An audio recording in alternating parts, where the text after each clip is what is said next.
everybody, and welcome back to class. Today is Saturday the 26th. Your assignments for this week have not yet come due yet, but I'm sure everybody is doing well. Hope you're having a good weekend. Today we're going to talk about class session 6. This is a little bit lighter session. Seems like we need one of those about right now. There's still some work to be done, but overall it's pretty manageable. So I'm going to jump into the session 6 folder and see what we have to do today. By the way, if you haven't checked your grades for Writing Project 1, they are in the gradebook. I think I got everything done by Wednesday. That's a pretty average turnaround time for me. There's a lot of reading involved, obviously, but I try to get them back to you as quickly as possible. And I will mention again that I don't make as many comments on your final drafts. That's because I try to give you as many comments as possible on your initial draft so you have time to fix things. So for this week, we have to read Chapter 26 in the textbook, avoiding common problems in style and grammar and usage. And as it says, read the whole chapter, but focus on common sentence level problems specifically and comma splices. A lot of writers, myself included, tend to use or overuse commas, and it's a problem that everyone needs to pay attention to. There are 3 supplemental resources: practice grammar activity, links to Purdue OWL, and a PowerPoint on principles of peer response. Now, as I've said before, supplemental resources are something that you don't have to do, but they're available to you. But I'll point out that there is a grammar exercise in the assignments and assessments section. So if you take the practice activity, you're going to do great. My mouse is not working. You're going to do great on the quiz. It's a short quiz. Do the practice one first and then jump immediately into the short quiz.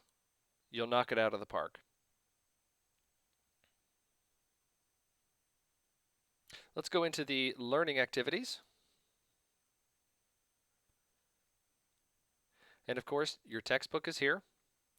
And read chapter 26. Here is the practice grammar activity. Real good idea to take this one and then jump directly into the quiz.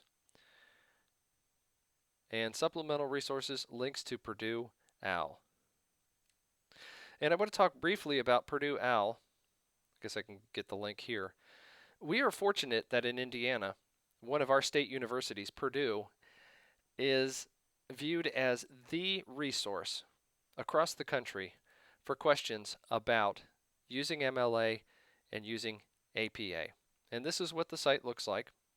And it's broken down by topic: general writing, research and citation, etc., etc., etc. If you ever have a question about how you should cite something, how your citation should look, what your works cited page should look like, this is the source that people all across the country go to.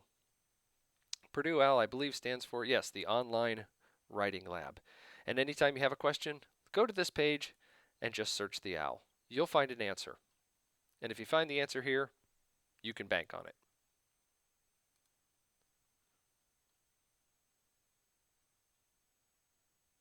And there's a lot of links here for Purdue OWL. I won't go through all of these. I know you will. On whatever subject that you need.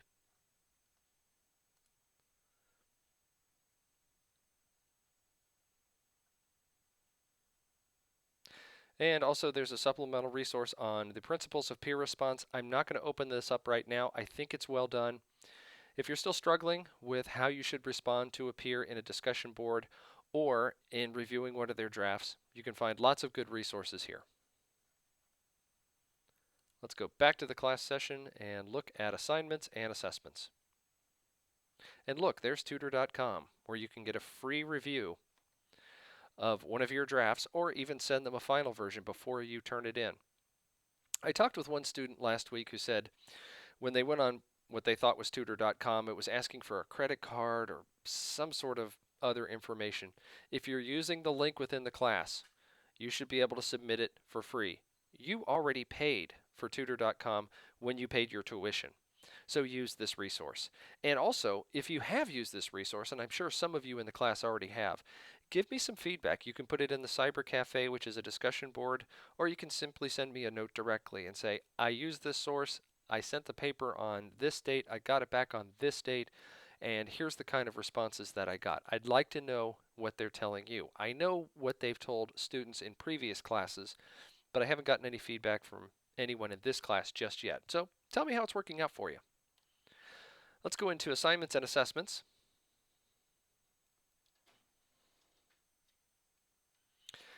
And in the last session, we started discussion board 5 on everyday rhetorical analysis. And as I told you, this is a pretty fun exercise where you get to invent dialogue, or you can recall something that really happened to you. In this session, in session 6, you're going to read as many of these as you need to until you find 2 that really are interesting to you, and then you're going to respond.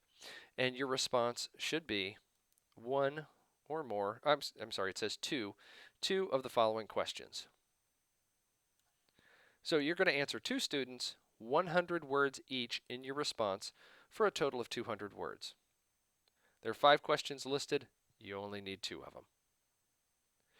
Here is the quiz on grammar. I'm not going to open this one up. It should be self-explanatory. But as I stated before, do the practice activity first, then jump straight into this. You'll do just fine. And the last thing that we have to do for session 6 is peer response on writing project 2. Now, as of today, Saturday, there's only 1 draft that's in. That's fine. It's not actually due until tomorrow. And I'm sure by tomorrow night, everyone will have posted here. But go ahead and take a look at the draft analysis of one other student. And Stacy did this exactly right. She included it as an attachment. Read through those and post responses.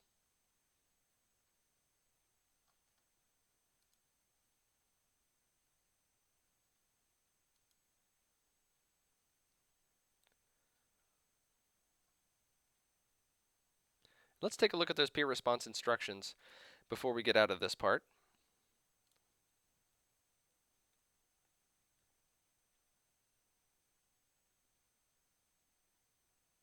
And your responses, I should mention, do not have to be an MLA format. You don't have to include a header. That you will do on your draft, of course, but for your response, we can be a little less formal.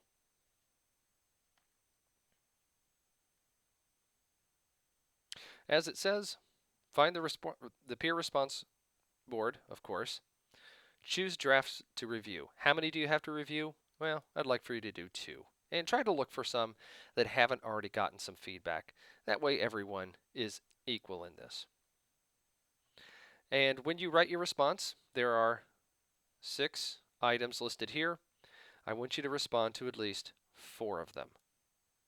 Analyze the thesis statement, analyze the topic, analyze the complexity of the analysis, analyze the evidence, analyze the conclusion, and this one's pretty interesting to me. If you could take over this draft and make one important change in content or organization, what would you change? Again, the whole purpose of this is to give feedback to the peers, your peers in this class, so when they turn in that final version, it's as good as possible. Of course, everyone's going to get feedback from me, but in this, you're getting feedback from at least 2 other people. Who knows, maybe more.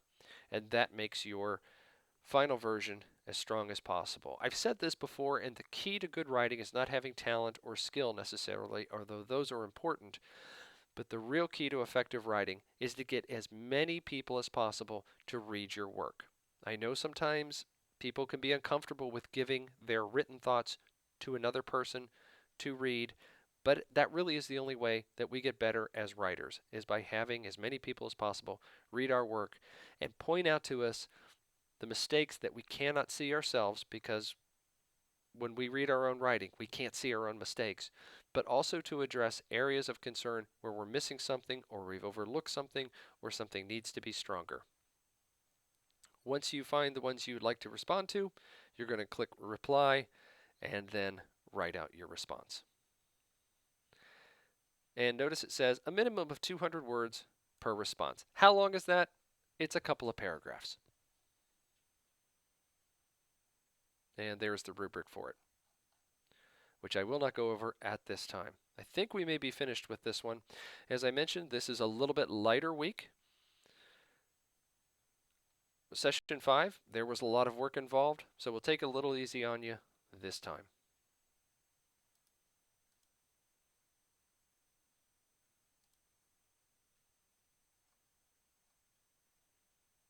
Yep, and I think that covers everything. Again, reach out to me. My text number is 812-498-4200. You can call me anytime at 800-416-1747 when I'm not in my office working. That number rings to my cell phone.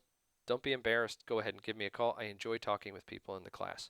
If you want to email me, mstenger and the number 1 at ivtech.edu. But as always, I prefer text messages the most. That's it for this session. Have a great week, everybody. I'll see you around. Thanks.